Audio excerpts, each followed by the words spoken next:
उत्तराखंड की सबसे बड़ी टूरिस्ट सिटी में से एक मसूरी में लगातार प्रशासनिक खामियों और विकास कार्यों में बाधाओं को लेकर मंत्री ने लगा दी अफसरों की क्लास।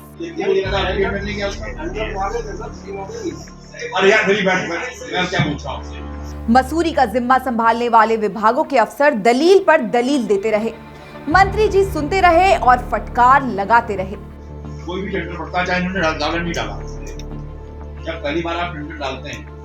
अभी अभी आपने जो तस्वीरें देखी है वो उत्तराखंड की धामी सरकार में कैबिनेट मंत्री गणेश जोशी की है। मंत्री गणेश जोशी मसूरी में विकास कार्यों का जायजा लेने पहुंचे थे। अफसरों के साथ समीक्षा बैठक की और इसी दौरान कई योजनाओं में ढिलाई और शहर की बइंतजामी पर अफसरों की क्लास ली। फिर से देखिए मंत्री की अफसरों को फटकार वाली ये तस्वीरें। जमीन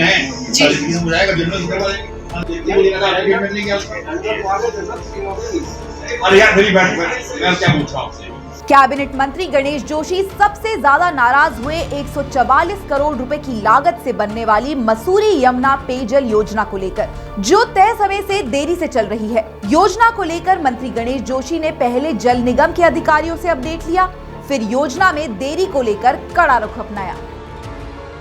मसूरी को पहाड़ी की रानी कहा जाता है। रानी को सुंदर होना चाहिए, व्यवस्थित होना चाहिए, ये हमारी प्राथमिकता है। और पुष्कर सिंह धामी जी के नेतृत्व में हमारी सरकार इस काम को बड़ी ईमानदारी से कर रही है। और सबसे बड़ी बात, जो मेरा ड्रीम प्रोजेक्ट है, मसूरी की पेयजल योजना को साकार होने जा रही है। शीघ्र ही उस योजना को हम यहाँ की जनता को समर्पित करेंगे और उस पेयजल योजना के बनने के बाद आने वाले 35 साल तक मसूरी की पेयजल की समस्या का समाधान होगा। मसूरी उत्तराखंड के प्रमुख शहरों में से एक है, बड़ा टूरिस्ट प्लेस है। देश दुनिया से पर्यटक मसूरी को निहारने आते हैं।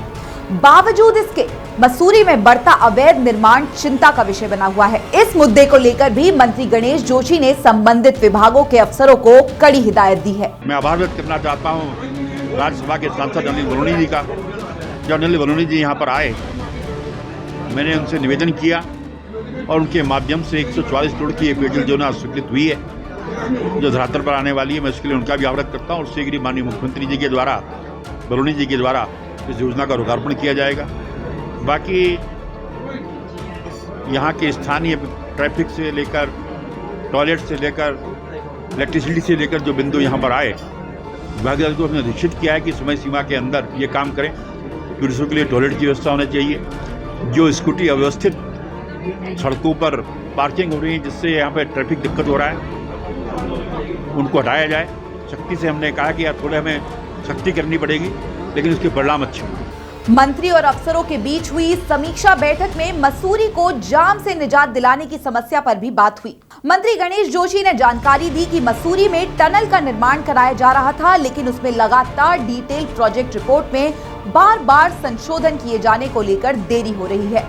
इसलिए वो अब केंद्रीय मंत्री नितिन गडकरी से बात करने वाले हैं, ताकि टनल के निर्माण का कार्य जल्द शुरू किया जा सके। उसमें टनल में डीपीआर बार बार चेंज होने के कारण जिस समय में शुरू होने जा रही है, लेकिन शीघ्र ही मैं फिर दिल्ली जाकर उनसे मिलने वाला हूं और इसी वर्ष, नए वर्ष में उस टनल की सौगात मसूरी की जनता को मिलेगी। उत्तराखंड में मौसम बिगड़ा हुआ है। पहाड़ों पर हर साल इस वक्त जमकर बर्फबारी होती है, लेकिन इस बार ऐसा नहीं हो रहा है, जिससे किसानों के चेहरों पर मायूसी है। मायूस होने वाले किसानों में मसूरी के भी किसान हैं।